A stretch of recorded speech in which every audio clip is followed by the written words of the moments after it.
No, not one. Oh, okay, perfect. Perfect. Thank you.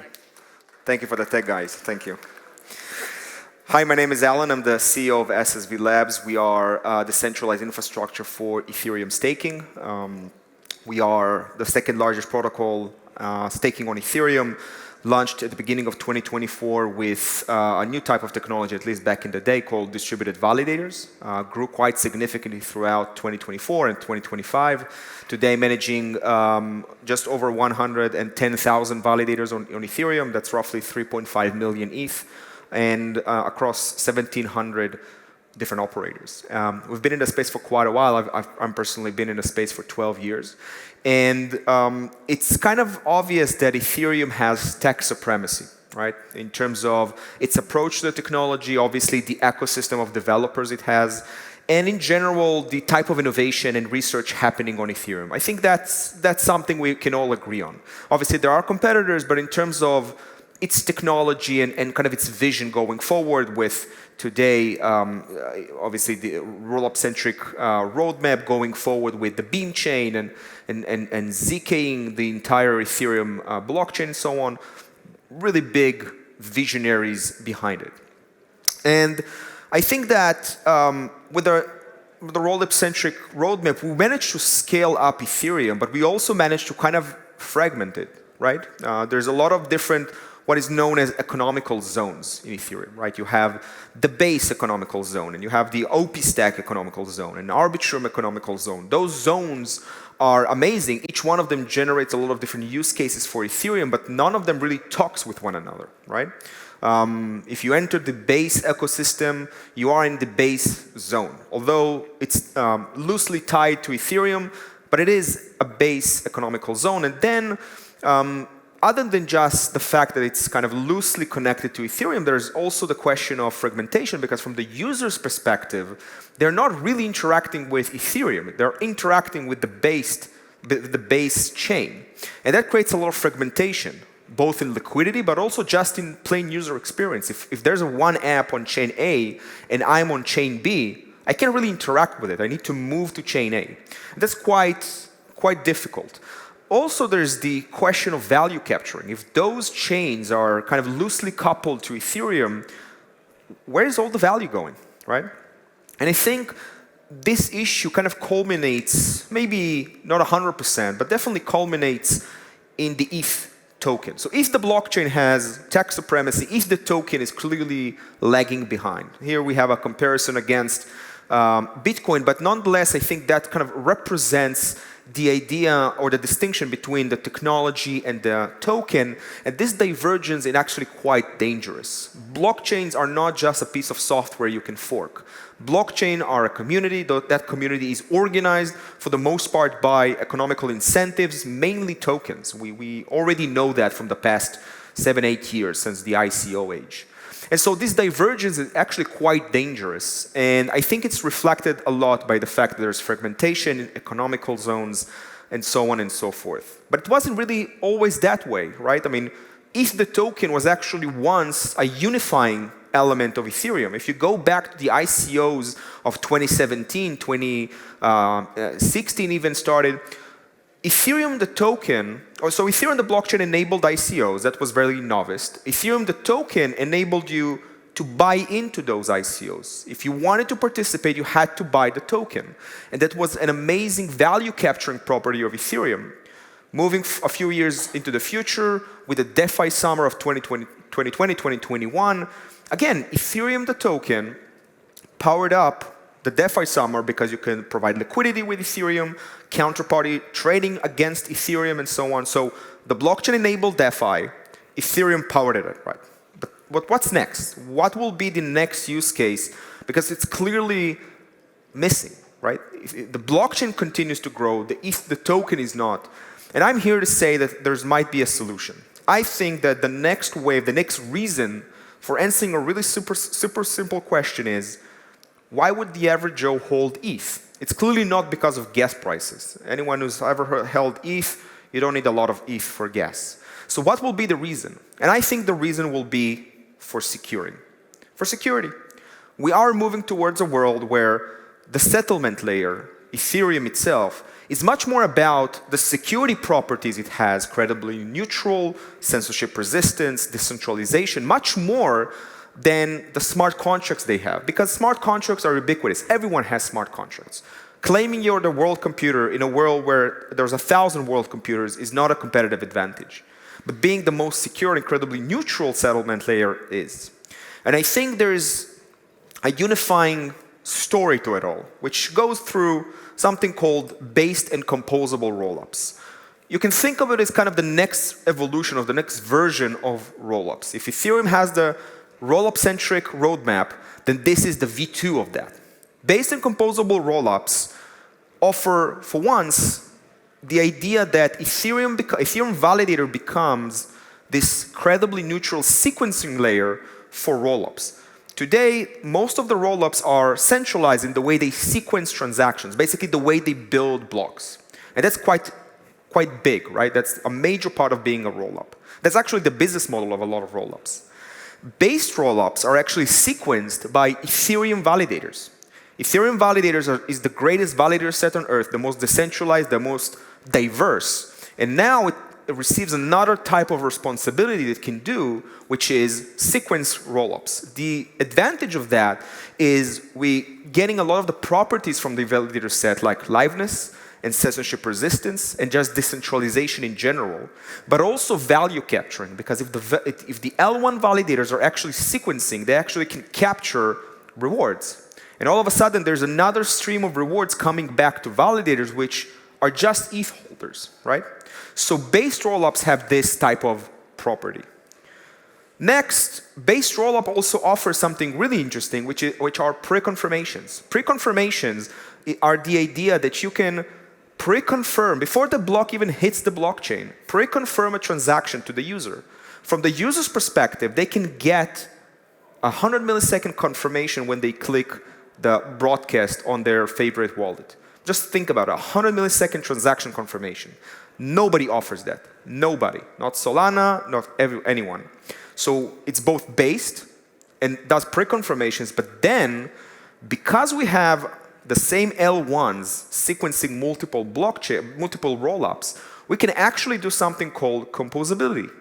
Composability is the idea that we can do between rollup transactions, which are atomic and synchronous, meaning within a single transaction, I can interact and touch multiple chains, multiple rollups, and introduce transactions to them and actually interact with dApps on top of them. So I'll give you an example. Imagine that you are on rollup A, that's where your wallet is, but there's an interesting arbitrage opportunity on rollup B, or some NFT you really want to buy, right?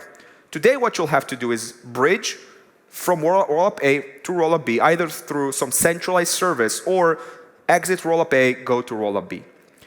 With composability, you can still have your assets in rollup A interact atomically with rollup B, buy your NFT, execute an arbitrage, return the assets back to rollup A in the same transactions within 2 seconds. That, with pre-confirmation, 100 millisecond pre-confirmations, basically you've acted on multiple chains with 100 millisecond transaction confirmation. That's what based composable rollups bring to the table. It's a new version, or the next version of rollups. And the important point, I think, it's hyper-aligned with Ethereum. So we've talked about the economical zones of Ethereum and the way they kind of detach themselves, not fully connected to Ethereum, but loosely coupled to Ethereum. But if the L1 validators are actually the ones sequencing the transactions, all of a sudden those rollups are very much aligned with the interest of Ethereum holders because they generate extra rewards to those ETH holders. And so that's extremely important. It's not just about composing or kind of defragmenting Ethereum. It's also about the value capturing properties we add to Ethereum. As we all know, staking on Ethereum it's kind of a zero-sum game because the more people stake, the less the returns are, the rewards are. But now we're opening up this new opportunity. If gas is kind of the new oil, then and L1 validators from Ethereum can actually sequence and get rewards out of selling that oil, all of a sudden we have a new reward stream. And so the value capturing properties of Ethereum changes completely. And so going back to the first slide I had, which is why would people hold ETH? That's the answer. Because if gas is the next oil, meaning computation on decentralized blockchains is the next oil, and it will grow exponentially year by year, if ETH holders can tap into that and basically get fees out of that, that's amazing. That basically means you can buy a position on oil 200 years ago and enjoy the rest of the time it creates new value and new use cases. This is the reason to hold ETH, because no other chain has this amount of use cases and activity that can actually drive a lot of value back to the token. Most chains use inflation to get rewards back to their users. Ethereum might be the only chain that is positioned well enough, with enough users, enough dApps, to actually generate those rewards from the users themselves, directed to the infrastructure that runs Ethereum, which are the validators. And so that's how it's the organizing story of it all, how we can both solve fragmentation and those economical zones within Ethereum, but also how do we answer a very simple question: why would people hold ETH? And the answer shouldn't be for gas. It should be for building a position against all of the activity Ethereum has. Thank you so much.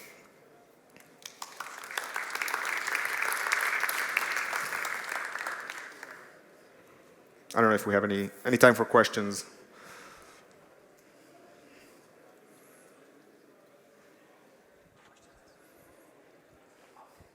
All right. Thank you so much, everyone.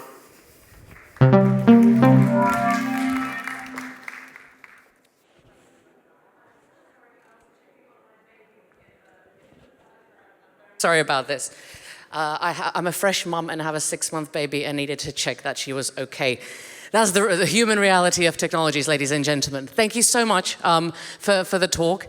The next talk we have coming up, we actually have quite a little bit of time, so my apologies. We have 16:30 as the next talk. So do you have any questions, anything you'd like to say?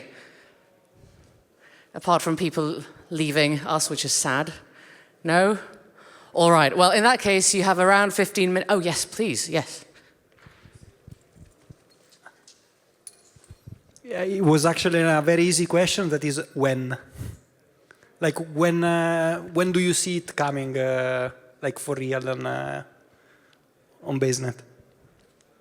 Thank you. Very much. Yeah. So I believe that based rollups are going to happen in 2025, and there's a few tracks in parallel. So based rollups are one track. Synchronous composability, that's kind of the thing that connects all the chains together. I think that will come in 2026. And probably in 2026, we'll also see real-time ZK proofs for L2s. That will actually open up not just L2 to L2 synchronous composability, but actually L1 to L2 synchronous composability. So imagine that you can, within one single transaction on Ethereum, deposit into an L2, from one L2, buy another token in another L2, return back to that original rollup, and then exit from the rollup back to Ethereum. All in one transaction within 12 seconds. And so that's kind of the parallel tracks coming up. I think the next 18 months will be pretty crucial in that kind of development. Thank you very much. Is there another question? Yeah. Sorry. Thank you. Hi, Alon. Thanks for the talk. Maybe I can just give a comment and you can comment back on that. What I was looking forward to you saying more was that the L2s, they came up as an opportunity when the gas fees were super high. But now with the latest tech ads, Ethereum has low gas fees. Anybody can build. Is there even a use case for L2s? I understand with the roll-ups you can go back and forth, but why go back and forth when the home is good enough? What do you think? So if we take all of the gas used by rollups and try to push that back to Ethereum, one, it wouldn't be able to manage that, but second, you'll have again $500, gas fees, right? So it's not a bug, it's a feature, because if you've moved all of the transactions back to L2s, then obviously Ethereum itself becomes much less competitive versus L2s. That's the whole whole idea, right? I do think there is a strong case to be made on actually expanding Ethereum in terms of the gas. So there's a big push now to almost double the gas capacity for blocks, and that's for users that actually want to interact with Ethereum. 2 is for more blob spaces, but also just for having more sophisticated verification and validation opportunities, again, for rollups. And so I don't see that as a bug. I really see that as a feature, right? We've managed to get to a point where the amount of activity on Ethereum is, I don't know, 100x than it was a couple of years ago, but the gas prices are low. That means that we're on the right track. What's dangerous is not the gas price of Ethereum. What's dangerous is that those rollups create their own economical zone, and they're less and less kind of tied back to Ethereum. Thank you very much. There was one more question hanging out in the air. Yes? Thank you. Alon, is there any major upgrade to Ethereum needed to make it happen? No. There are a few upgrades which will make it easier. So there's one EIP that people are working on deterministic look ahead for validators. That's super technical, but the idea is that it will make it easier to do base rollups. But it's not a condition for base rollups. And so in that sense, if Ethereum continues the same tracks, increasing blob sizes or blob numbers and so on and so forth, that's good enough. Thank you so much. Any more questions? I've actually got one. When we were preparing, you mentioned you called yourself a dinosaur. Again, as an archaeologist, I appreciate that. But you've been in the Ethereum and crypto world for a very long time. A lot has changed. New players like Solana have come in. What do you see the future of Ethereum against those big players, like the traditional ones, like Bitcoin, or the new emergent ones, like Solana in the last couple of years? How do you see that playing out? So I don't think Bitcoin is competitive to anything. People buy it because they believe in the 1 million pyramid scheme, I guess. Not to say Bitcoin is not important. It is important, but I don't really see the value in today's world, other than the fact that it's very speculative and people like it. In terms of the actual competition, I think that this roadmap, coupled with a bunch of different other things on Ethereum, basically there's not going to be any competitive advantages to any other chain. The only path to those chains is not to directly compete with Ethereum, is to reinvent themselves as featured chains. So for example, they have a feature that Ethereum doesn't have, and that kind of may be very specific for a specific use case, right?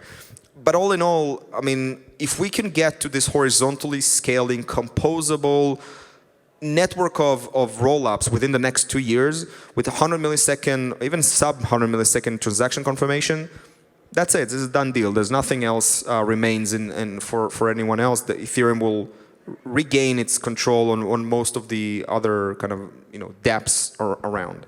It's not the first time Ethereum has been tried to be killed off. We had a bunch of them. I think Solana is probably the best one at it because they're serious and they actually do a lot of things which are not tech related, like BD work and marketing and PR and actually going and talking with people, something that Ethereans don't really want to do. So they're really good at that, and I think that's a specific use case. But as a general world, as a kind of general purpose world computer, I think this is the end game. It's a done deal. Fantastic. I love that. Thank you so much for your inspiring talk, and thank you very much for the questions. Thank you. Round of applause for Alon, please. Thank you.